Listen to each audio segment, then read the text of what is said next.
Assalamualaikum warahmatullahi wabarakatuh. Kami dari kelompok 2 yang ingin menjelaskan mengenai materi neraca perdagangan dan pembayaran dengan saya sendiri, Aura Nasa Sabina. Saya Adina Trias. Saya Ahmad Tiar. Saya Kayla Rusdiana. Saya Diana Grace Putri. Dan untuk materi yang pertama akan saya jelaskan. Neraca perdagangan adalah neraca pembayaran dan perdagangan adalah instrumen ekonomi yang penting yang mencerminkan posisi ekonomi suatu negara di mata dunia.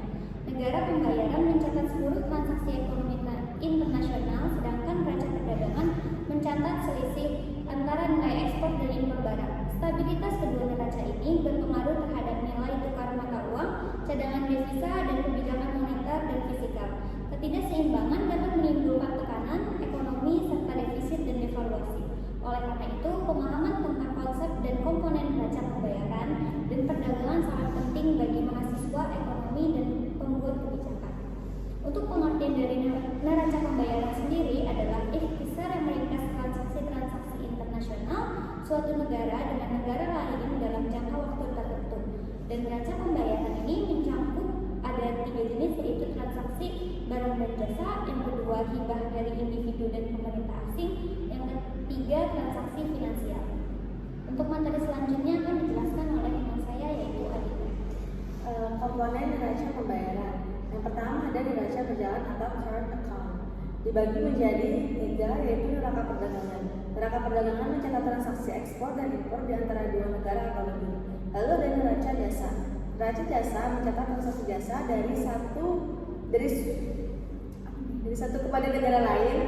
Transaksi yang masukkan ke dalam neraca jasa adalah seluruh transaksi ekspor dan impor jasa seperti tenaga kerja, pemimpin, uang, biaya transportasi, biaya asuransi, dan pariwisata. Dan yang terakhir ada neraca transaksi sepihak atau transaksi unilateral. Neraca unilateral mencatat transaksi sepihak berupa hadiah atau bantuan sosial yang diterima atau diberikan dari keluar negeri tanpa kewajiban untuk membayar kembali. Lalu yang kedua ada neraca modal atau capital account. Neraca modal mencatat transaksi penerimaan atau pembayaran sehubungan dengan peminjaman dan penanaman modal yang terjadi di antara 2 negara atau lebih, baik untuk investasi jangka pendek atau jangka panjang. Nah, yang ketiga ada neraca moneter atau monetary account. Neraca moneter mencatat mutasi dalam hubungannya dengan IMF serta memperlihatkan perkembangan atau perubahan cadangan devisa suatu negara. Nah, neraca moneter terbagi menjadi 2 sisi, yaitu aset sisi aktiva dan kewajiban serta modal sisi pasifa yang harus seimbang. Aset aktiva yaitu dalam neraca moneter menunjukkan bagaimana sektor moneter menggunakan dana yang mereka miliki. Aset ini biasanya meliputi kredit kepada sektor domestik, aset luar negeri bersih, dan kewajiban dan modal. Kewajiban dan modal atau pasifa, kewajiban menunjukkan dari mana dana tersebut berasal, yaitu dari berbagai bentuk uang beredar dan simpanan. Yang pertama ada uang beredar, simpanan masyarakat di perbankan, simpanan lembaga keuangan lain di bank sentral, dan kewajiban luar negeri bersih. Selanjutnya akan dibacakan oleh Ahmad Tiar. Yang selanjutnya adalah hubungan neraca moneter dengan uang beredar. Neraca moneter merupakan alat penting untuk mengukur uang beredar dalam arti luas yang mencakup M1 sama dengan uang kartal ditambah giro masyarakat, dan M2 M1 ditambah tabungan dan ditambah deposito berjangka.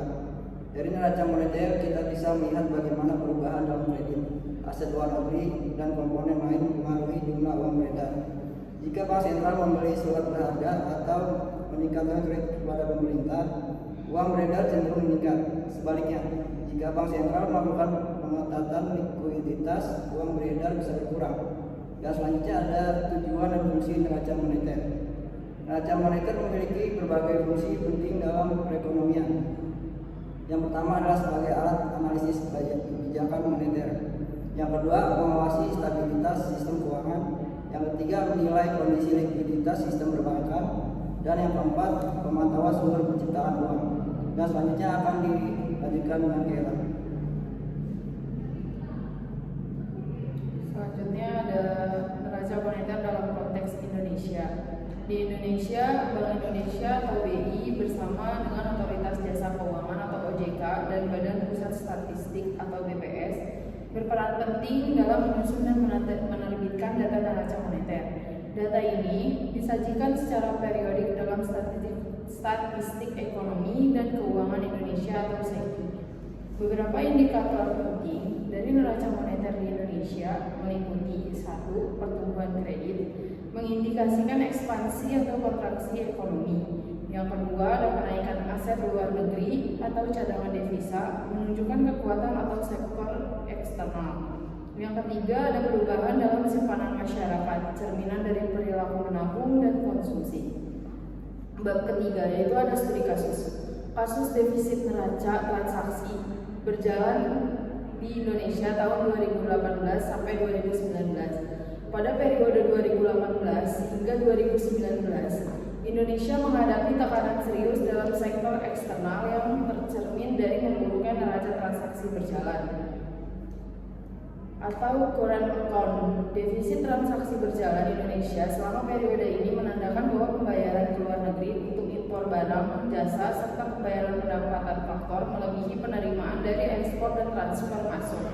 Beberapa faktor utama yang menyebabkan defisit ini antara lain: 1. Penurunan harga komoditas ekspor utama seperti batu bara dan minyak kelapa sawit atau CPO yang berdampak langsung pada menurunnya nilai ekspor nasional. Sebagai negara yang masih bergantung pada ekspor komoditas mentah, Indonesia sangat rentan terhadap fluktuasi harga global. Yang kedua, peningkatan signifikan impor barang, modal, dan konsumsi sebagai bahan dari upaya pembangunan infrastruktur dan pertumbuhan konsumsi domestik. Sayangnya, peningkatan ini tidak diimbangi dengan perubahan atau pertumbuhan ekspor yang sepadan, sehingga memperlebar kesenjangan perdagangan.